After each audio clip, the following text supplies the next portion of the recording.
So what are you doing here, Andrew? I am taking notes to make sure the contractor is doing what they say they're doing, and then also looking around for safety concerns. So what is a sediment fence? Sediment fence is meant to keep dirt and other materials on site and not entering the natural waterways.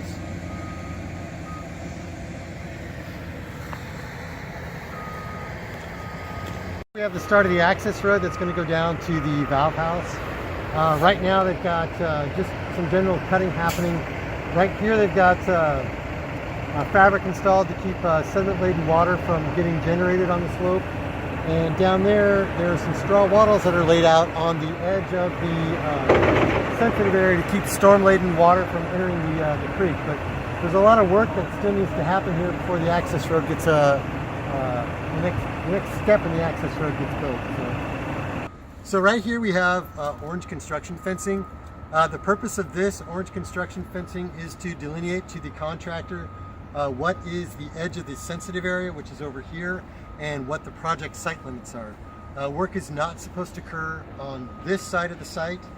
And then down here we have straw wattles, which act very similar to sediment fence, where they are trying to keep dirt and other material from going into the sensitive area.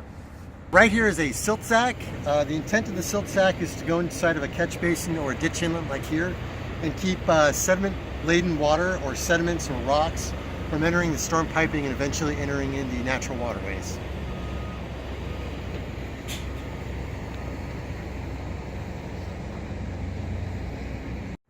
Behind me are what are called site strippings. Site strippings are essentially the top foot or so of topsoil that generally gets hauled away and disposed of.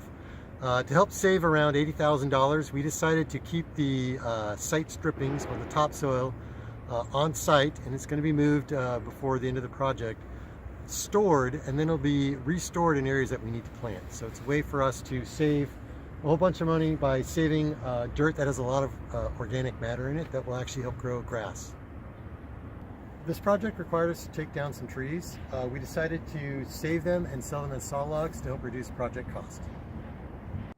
Behind me is a large pile of wood chips. These chips were produced. We had to cut down, unfortunately, a number of trees. A lot of the limbs were chipped up, and rather than hauling them away, we decided to use it for erosion control measures to keep sediment-laden water on site. I'm standing right about on the edge of where the new reservoir is going to end up, right about here.